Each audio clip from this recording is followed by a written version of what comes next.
सभी प्रतियोगी परीक्षाओं के लिए इतिहास एक महत्वपूर्ण भूमिका निभाता है, क्योंकि इस विषय से अक्सर प्रश्न पूछे ही जाते हैं।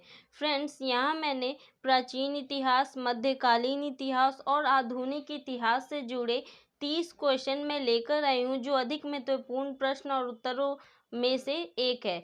तो फ्रेंड्स, अगर आप भी प्रतियोगी परीक्षाओं के लिए तैयारी कर रहे हैं तो ये वीडियो आपके लिए खास हो सकती है। तो वीडियो को एंड तक देखें। और फ्रेंड्स, अगर मेरे चैनल पे आप नए हैं तो please like and subscribe my video और बेल आइकन को टैप करना ना भूलें, जिससे वीडियो की सारी नोटिफिकेशन सबसे पहले आप तक पहुंचे। तो स्टार्ट करते हैं हमारा फर्स्ट क्वेश्चन है, सत्याग्रह सबसे पहले कहाँ शुरू हुआ था? तो सत्याग्रह चंपारण में सबसे पहले शुरू हुआ था, और ये आरंभ किसके द्वारा किया गया? तो महात्मा गांधी के द्वारा।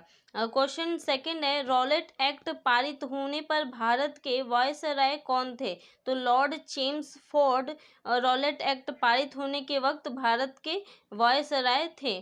थर्ड क्वेश्चन है हमारा, अंग्रेजी को आधिकारिक भाषा के रूप में किसने पेश किया? तो आंसर है सर चार्ल्स वुड द्वारा अंग्रेजी भाषा को आधिकारिक भाषा रूप में पेश किया गया। और इंडियन एसोसिएशन के संस्थापक कौन थे? तो इसका आंसर है सुरेंद्र नाथ बैनर्जी इंडियन एसोसिएशन के संस्थापक थे। फिफ्थ क्वेश्चन है हमारा, कारावास से गुजरने वाले पहले भारतीय नेता कौन थे? सी विजय राघवचारी। सिक्स क्वेश्चन है, स्वराज्य शब्द का प्रयोग करने वाले प्रथम भारतीय कौन थे? तो बाल गंगाधर तिलक स्वराज शब्द का प्रयोग करने वाले प्रथम भारतीय थे। और स्वराज का अर्थ क्या है फ्रेंड्स? अपना राज्य। स्व का मतलब अपना और राज्य का मतलब शासन, तो अपना राज्य, अपना शासन। नेक्स्ट क्वेश्चन है, भगवत गीता का अंग्रेजी में पहला अनुवाद किसने किया? तो चार्ल्स विल्किंस द्वारा भगवत गीता का अंग्रेजी में पहली बार अनुवाद किया गया। 8 क्वेश्चन है, भारत गणराज्य के पहले राष्ट्रपति कौन थे? डॉक्टर राजेंद्र प्रसाद भारत गणराज्य के प्रथम राष्ट्रपति थे। नेक्स्ट क्वेश्चन है, भारत में समुद्री मार्ग की खोज किसने की? तो वास्को डी गामा ने भारत की समुद्री मार्ग की खोज की। 10th क्वेश्चन है, अशोक ने किस वर्ष में कलिंग पर विजय प्राप्त की? तो करेक्ट आंसर है 2061 ईसा पूर्व पहले। तो फ्रेंड्स, ईसा पूर्व का अर्थ है ईसा मसीह के जन्म से पहले। फ्रेंड्स, वीडियो को एंड तक देखें, क्योंकि एक के बाद एक आपको मोस्ट इम्पॉर्टेंट क्वेश्चंस देखने को मिल जाएंगे आगामी परीक्षाओं के लिए। तो फ्रेंड्स, इसीलिए वीडियो को एंड तक देखें, बीच में ना छोड़ें। 11th क्वेश्चन है, द्वितीय विश्व युद्ध के दौरान जापान के हिरोशिमा पर यूएसए मीन्स अमेरिका द्वारा गिराए गए परमाणु बम का क्या नाम था? तो लिटिल बॉय और एक और था जो जिसका नाम था फैट मैन। ये दोनों विश्व युद्ध के द्वारा जापान पर गिराए गए थे और ये बमों के नाम थे।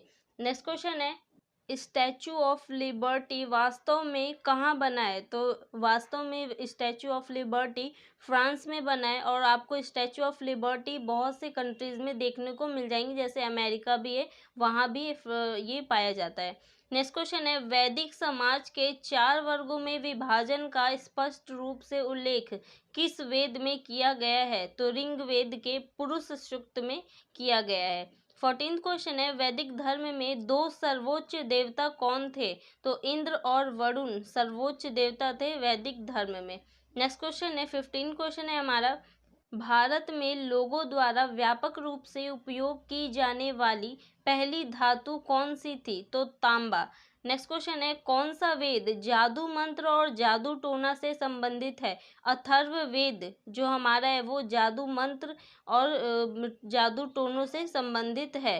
नेक्स्ट क्वेश्चन है, द्वितीय बौद्ध संगीति कहाँ और कब आयोजित की गई थी? तो ये वैशाली में 363 ईसा पूर्व आयोजित की गई थी। नेक्स्ट क्वेश्चन है, अशोक के शिलालेखों के अनुसार किस स्थान को कर मुक्त घोषित किया गया था और केवल 1/8 भाग कर योग्य घोषित किया गया था? तो वो है लुम्बिनी।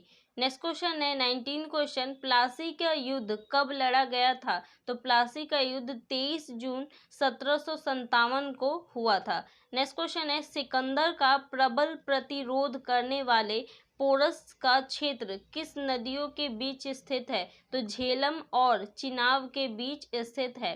नेक्स्ट क्वेश्चन है, ब्रिटिश साम्राज्यवाद के दौरान भारत के आर्थिक पलायन का सिद्धांत किसके द्वारा प्रतिपादित किया गया था? तो दादा भाई नेरोजी द्वारा प्रतिपादित किया गया था और दादा भाई नेरोजी इकोनॉमिक में बहुत बड़ा उनका योगदान रहा। नेक्स्ट क्वेश्चन है, सिविल सेवा के लिए प्रतियोगी परीक्षा की प्रणाली को सैद्धांतिक रूप से किस वर्ष में स्वीकार किया गया था? तो 1853 को ये स्वीकार किया गया था। फ्रेंड्स, आप देख रहे हो मोस्ट इम्पॉर्टेंट सेलेक्टेड क्वेश्चंस मैं आपके लिए लेकर आई हूँ, तो प्लीज़ लाइक तो एक बनता है। नेक्स्ट क्वेश्चन है, किस देश के साथ एक समझौते के तहत सुभाष चंद्र बोस ने भारतीय सैनिकों को, जिन्हें धुरी शक्तियों द्वारा कैदी के रूप में लिया गया था, आज़ाद हिंद फौज में संगठित किया गया था? तो वो देश है जापान। नेक्स्ट क्वेश्चन है 24th क्वेश्चन, मैंगलोर की संधि के बीच हस्ताक्षर किए गए थे? आंसर है अंग्रेजी ईस्ट इंडिया कंपनी और टीपू सुल्तान के बीच।